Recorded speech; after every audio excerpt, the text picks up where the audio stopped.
In lieu of attending last night's debate, Donald Trump visited a non-union factory in Michigan where he slammed Biden's electric vehicle mandate. Take a listen. Biden's cruel and ridiculous electrical. Think of this. He wants electric vehicle mandates that will spell the death of the U.S. auto industry. You know, it doesn't matter. I watch it. You're negotiating a contract. You're all on picket lines and everything. But it doesn't make a damn bit of difference what you get, because in 2 years, you're all going to be out of business. You're not getting anything. I will not allow, under any circumstances, the American automobile industry to die. I want it to thrive, and to thrive like never before. And there you heard Trump speaking until he was orange in the face. Joining us now with what's on his radar, Yahoo Finance's Rick Newman. Hey, Rick. Hey, guys.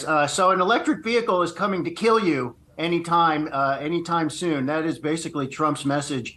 I don't know what to say, but we have to pay attention to this, because when Donald Trump generates a new lie, he tends to say it over and over and over again. So I just want to go through a couple of things Trump is saying falsely about electric vehicles.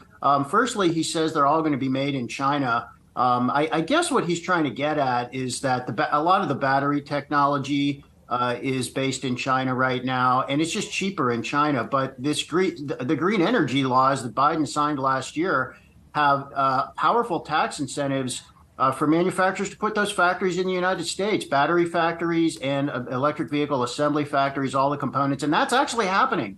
I mean, there's a boom in U.S. factory construction, and that is related to those tax incentives for green energy. So they're not all going to be made in China. They're also not mandated. I mean, there's nothing in any Biden policy that says anybody has to buy an electric vehicle. It so happens that Americans want to buy electric vehicles. They've gone from almost no market share to, I think it's now 9% of all electric vehicles sold. And that's just because people want to buy them and get the tax credit along with that. He's also saying union jobs are going to disappear in 2 years. In other words, you better elect Trump or all the union jobs are going to go away. I don't think so. And in that speech, he also said, we have unlimited gasoline in the United States, and we have had unlimited gasoline here for 500 years. 500 years, he said. And so I guess the original pioneers, they came to the United States in search of unlimited gasoline, and they found it. We don't really have unlimited gasoline. We're limited by the refining capacity we have. But that is Trump's speech, and I have a feeling he's going to repeat it, so get used to hearing it.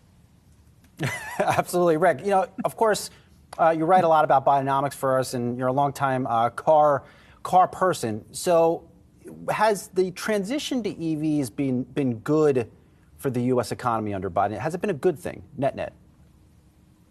I think it all depends on whether you think we need to solve the problem of global warming. I mean, let's remember why this is all happening. The science is very clear. I mean, we keep hitting record after record, the warmest year on record. We know why. It's because of carbon emissions. And automobiles are a major source of carbon emissions. So the reason we're doing this is not just to have electric vehicles for the sake of electric vehicles. It's because electric vehicles have no pollution. So if you don't like electric vehicles as part of the solution, then what is your solution? That is the real question. And if you're just going to say we should ignore global warming, I think that is pretty retrograde at this point. But honestly, Trump has no policy at all on what to do about about global warming. So if you just want to say we should just, the smokestack should just belch the way they did in the 1970s, which is the Trump kind of view of the world, drill, drill, drill, everything should run on petroleum, and we should ignore global warming, then why do you need electric vehicles? But look, we do need to address this problem. And I think so far, this has been a reasonable solution. And by the way, what is always the number one top ticker at Yahoo Finance? Everybody knows it is Tesla, which is not a government agency. It is a rocket ship company that stock-wise that is making billions of dollars because they make electric vehicles that people want to buy. So there is a market for this. And I think it's foolish to ignore that. Or Rick, you just burn coal like Vivek reiterated last night. Maybe get coal-powered cars. Yeah, I guess. I mean, coal has made a bit of a comeback, believe it or not, because of everything that happened with displacement in the energy business last year with regard to the Russian invasion and gas and natural gas shortages and stuff like that.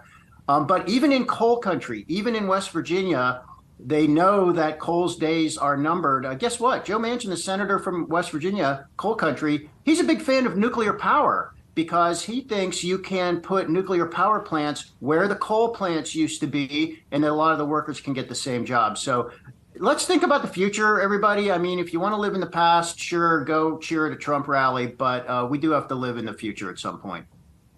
Well said, sir. Yahoo Finance senior columnist Rick Newman, always good to see you. Appreciate it. You guys.